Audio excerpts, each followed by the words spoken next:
If you're a veteran or you know of a veteran who's about to leave the service, this video is for you.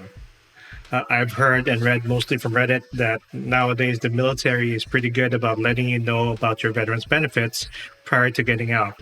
But I think the process should be started way before you leave the service. So I'm going to talk about my experience as a veteran who left the service, didn't know what I was entitled to, and had to go to the VA to talk about what happened in the service, having to show a diagnosis, finding all the documentation, proving that the condition showed up in service, or in the case of the PACT Act, proving that you were deployed in the areas that were specified. You can save yourself a lot of grief, hate, and discontent, and take it from the guy that started to put in for my veterans benefits, specifically the compensation and pension claims in 2005. And I eventually got rated in 2023, and I'm rated right now at 90% after the PACT Act. And you're gonna hear this PACT Act thing here throughout this video, and I'll cover the PACT Act in a separate video. So what I can tell you is that the VA has gotten a lot better with this over time, and that's to our benefit as the veteran. When I started to put in claims for the compensation and pension benefit, it was very difficult. You didn't have a lot of information out there, and the information wasn't as widely available on the internet as it is now. So this is what I've learned over the years. So when you go to the VA, there are three things that you have to connect to be able to get compensation from the things that are wrong with you that develop when you were in the service. And those three are: number one, a current diagnosis; number two, an in-service event; and number three is a nexus from your doctor, with them saying that the condition is at a minimum, at least as likely as not, that this disease was caused by your service. So that's what a nexus means. It connects the in-service event and your disease. Now, for the folks like me that served during the 90s up until the early 2000s and had deployed to the Persian Gulf, it's a lot easier to connect your service, or basically the nexus. You don't have to prove a nexus anymore as long as you have service in those areas identified in the PACT Act. They call that a presumptive condition. So what is a presumptive condition? A presumptive condition is a condition that the VA has already determined that is caused by service. So if you're about to get out or leave the service, hopefully you're about 3 to 4 months out from your EAOS or your end of active obligated service, because that becomes an issue. But that's also something you can overcome. So I'm going to tell you how to do that. So the first thing that you have to do now is know when something is wrong with you and you want to go to medical. Go to medical. Don't let your superiors tell you that you can't.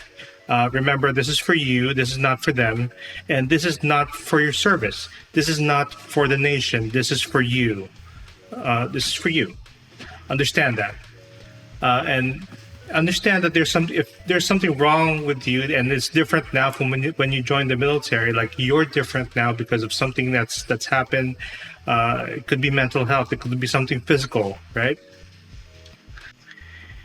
You really have to get that documented in your files. So, for example, so on my face, I knew that I was starting to develop scaling on my face, and that turned out to be psoriasis. So all the pink areas here, down here, and down to here that you see on my face, I don't know if it's going to come out in the video, but there's peeling skin on there.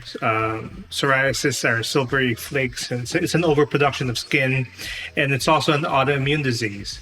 If I didn't get that documented in service by going to medical, it would be pretty difficult to prove that it came from service if it wasn't diagnosed while you were in the service. Although you can also overcome that, but it's very difficult. So you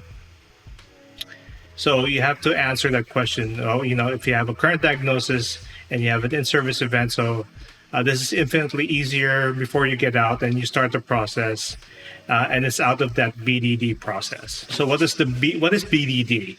So BDD stands for Benefits Delivery at Discharge. That means that you're already doing that process 180 days to 90 days prior to separation. Or if you're within that window, that 180 to 90 days prior to your EAOS, you're already doing that process. And I'm going to put a link to that, to the VA BDD page here. Actually, let me show this on the screen.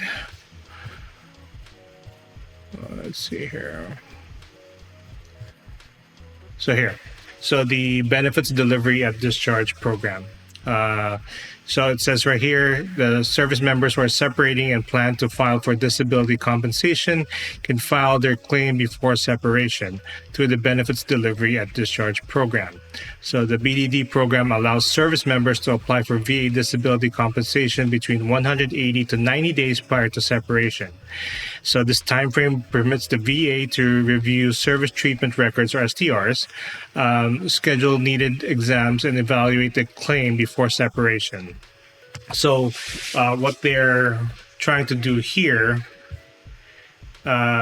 is to be able to provide you those benefits within 30 days after you discharge.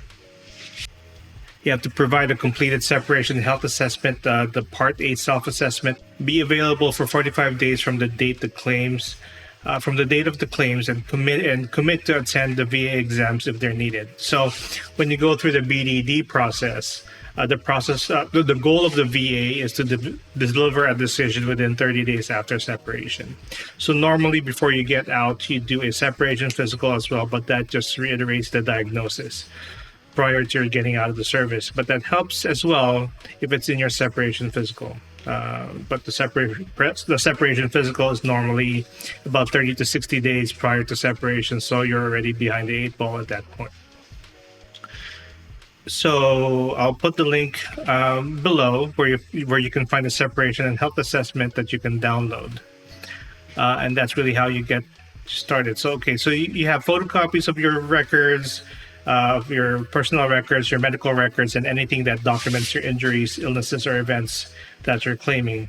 Dental records, even mental health records if it's applicable, and your direct deposit information.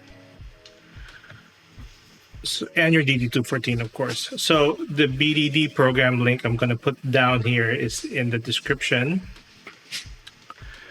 So I forgot to mention that an STR, what an STR is. So STR stands for Service Treatment Records, and it should include your entrance physicals in the military, the ones that you do at MEPS, and all of your periodic health assessments while you're in the service, audiograms, eye exams, that kind of stuff. And any kind of inpatient and outpatient records, military and private medical documents, traumatic brain injury records, behavioral health records, and dental records, of course. You see, I didn't know that this existed when I left the service.